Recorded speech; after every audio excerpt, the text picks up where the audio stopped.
a little game of who wore it better. Lindsay or Evelyn. you gotta move your hair out of your eyes there, or Evelyn. So leave your vote in the comments and let us know who you think Roxy's glasses a little better. Jeez. I keep doing it. Who looks better in what? Oh yeah? Me Yeah. too?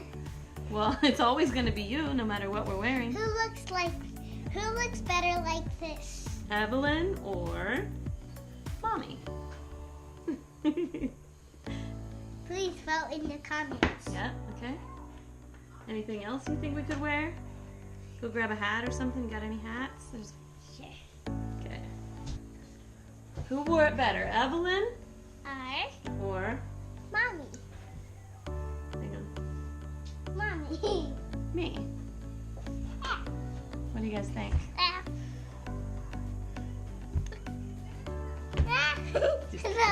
Everywhere. Thank you for your help, I'm gonna keep helping. my production assistant. Hey everyone, it's Lindsay here, and I'm back with episode 9 of my Single Mom by Choice series. For those of you who are new to this channel, this is a 12-part series that I put together over the past several months where I cover topics that are about or related to single motherhood by choice. So anything from choosing a donor to getting pregnant at home to the sort of life that I have as a single mom by choice. And so I'm going to leave the links to the previous videos in the description. Please feel free to check them out, and always welcome your comments and your suggestions for future videos. So if there is a topic that I haven't yet covered related to single motherhood by choice, please do let me know that you'd like to hear me talk about it. One other one that I haven't yet talked about is finances, which I know is a big one when you're considering becoming a single parent by choice, but that still leaves a couple of empty episodes that I still need to fill, so please do let me know what you want to hear from me. So it's been a little bit since I've made one of these videos. I think the last episode that I came out with was last month, even before Christmas. So I'm a little rusty on talking in front of the camera, and I'm also a little rusty in just like see? I'm a little rusty when it comes to just letting my words flow. I feel like I just got out of practice with this whole YouTube thing, so please be patient with me. So the topic of this video is shit people say to single moms, or the family-friendly version, stuff people say to single moms. The comment that I hear more than any other comment is, I don't know how you do it. And I'm never quite sure how to respond to that, because how do we do anything? We live our lives and we each have our own hardships and our own challenges, and we walk through them. And that's how it's gone for me as a single mom by choice. I do have challenges, and it is hard to be, a parent on your own and to be solely responsible for absolutely everything. So how do I do it? I just do. It's my life. It's really all I've known as a parent. I don't really know how it feels to have a co-parent. I do have a lot of support in my life from my best friend who just lives up the street from me, but I have family who lives 6-hour drive away, and I have a partner who lives a 3-hour flight away. So in my day-to-day, at the end of the day, it's always just me and my daughter. But I do have some supports, but by and large, it all falls on my shoulders. And so I understand why people are saying to me, I don't know how you do it, because they're thinking about themselves, and they're thinking they just cannot imagine, raising a child on their own. They're thinking about all the support they get, whether it's from their family or their partner, or, they're trying to imagine themselves and put themselves in my shoes, and it kind of boggles their minds how I do it. And I gotta say, not every day is perfect. Some of my days are really messy, some of them are really long, and most of them are exhausting. But I'm used to it now, for one, and two, I do find that it does get a little bit easier. And my daughter is almost 5; she'll be 5 in about 3 weeks, and she's becoming more independent and less dependent on me for the day-to-day stuff. Like, I don't have diapers to change anymore. She can dress herself. She can play independently for hours in her room, and so I'm starting to notice little increments of my freedom are coming back. And that makes doing it, which is, all the rest of the stuff, making dinners, cleaning the house, making time for myself, that's making it all a little easier as my daughter gets older. So really, when people say to me, I don't know how you do it, I just say, I just do it. I put one foot in front of the other every day, and I get stuff done. Same as you with your challenges. Another comment that I hear quite often is, well, I could never do that. And I always say, well, I'm glad you realized that, because it would be a terrible shame to realize that you couldn't do it after you'd already given birth or adopted a child as a single mom by choice. I don't like it when people say this to me, because it feels like, and this might just be my own personal feelings that I gotta deal with, it feels like they're othering me. It makes me feel like, there's them over here with all the other coupled parents, and then there's me over here, the weirdo who did it by herself, that they can't identify with, and they would never do that. And it also makes me feel like they have a negative association with single motherhood, single parenthood, and I don't know whether they're saying that they could never do that to a child and not give them a second parent, or I don't know whether they're saying that they can't do all that work themselves. I just never quite know what people are getting at. Fortunately, I don't really hear that much anymore. I used to hear it at a former workplace more than any other place, but I don't hear that as much anymore. But when I do hear it, I know that I think that what they're trying to say is, you're so brave and, you're so strong, how do you do it?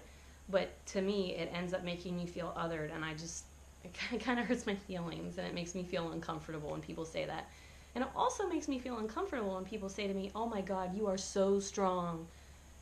I am strong, but I kind of don't like being called out on that. And I know that that's a personal preference. I know some single parents love to be told that they're strong, and love to be told that, people can't imagine doing what they do, and they really like that validation from external sources. I prefer that validation from people that are closest to me. I don't really like hearing how brave I am from outsiders, just because, again, it makes me feel othered, and that's probably just my own personal stuff that I gotta deal with. And while we're on topics of things that bug me, I really cannot stand when people say, oh, I was a single mom last weekend, my husband was out of town for a work trip, or, oh, I was a single mom for a whole week, and it was so hard, and I don't know how you do it.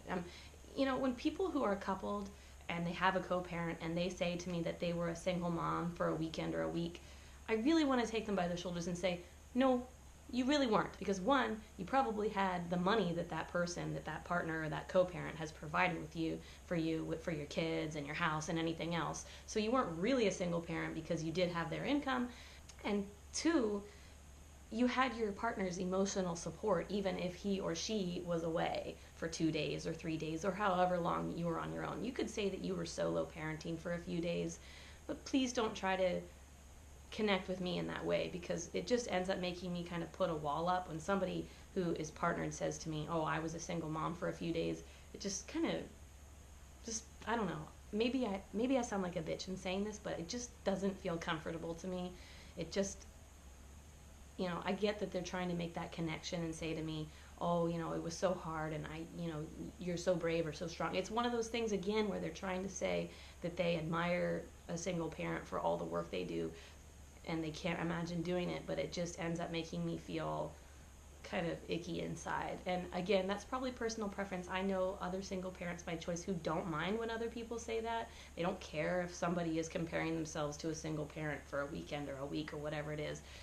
Maybe I'm just finicky and fussy. I mean, it's totally within the realm of possibilities that I am. Something I heard quite a bit when Evelyn was a baby was, oh, so, when people would hear that I was a single mom, they said, oh, so how much money do you get from the government? And again, it's one of those things, it's a stigma attached to single motherhood, is that, well, we all must be on social assistance, we all must be on welfare. And some of us are, and there's absolutely nothing wrong with that, but just as many of us, or maybe more of us, aren't on social assistance and welfare. And even if I was, I don't really think it's anybody's business. One of the people who asked me this was actually one of my massage therapists when Evelyn was a baby. She asked me how much money the government gave me each month since I was a single mom.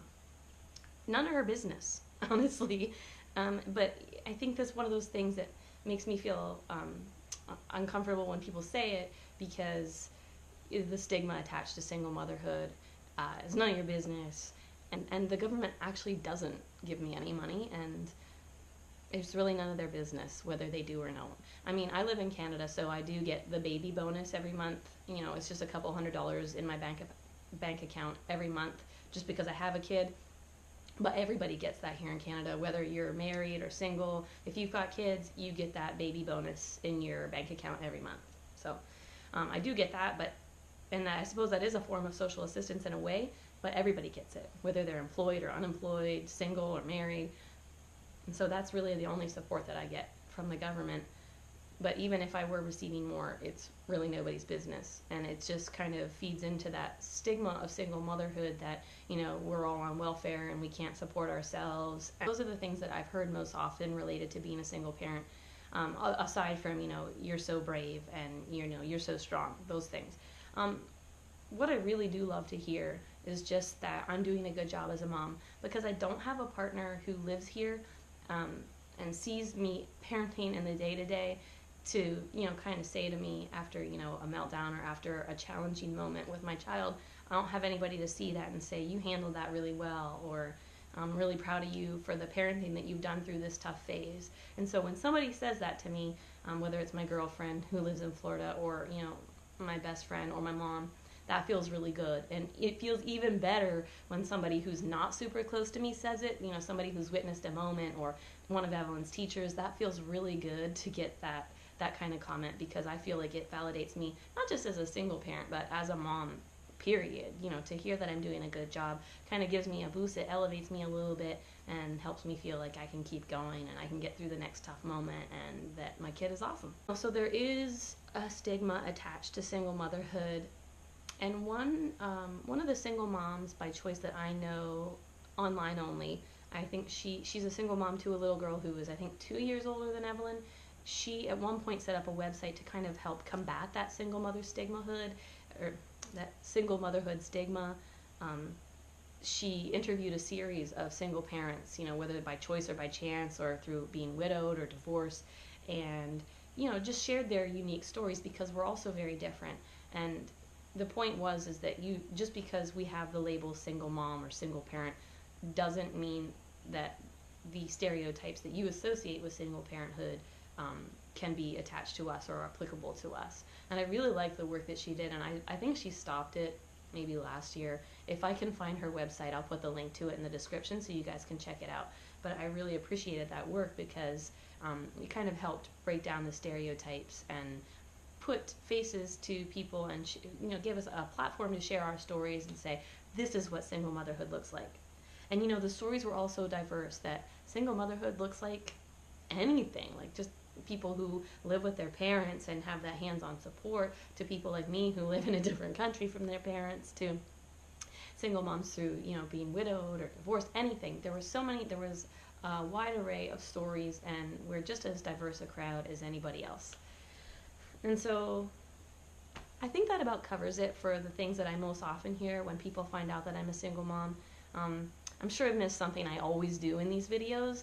If you've heard any comments being a single parent, or somebody who is considering being a single parent, please do share them with me in the comments. I'd love to hear what you've heard from others. If you're new here, please do subscribe to this channel. I've been on YouTube for about 6 months now, so I'm really trying to grow this platform. Please like this video to let YouTube know that it's worth watching. Even if it's not, just say Happy New Year to me in that way and like the video. I'm desperate. No, I'm not really desperate. I'm just asking nicely. Please like the video. Leave me a comment. I love hearing from you guys. Thank you all for watching. I'll see you next time.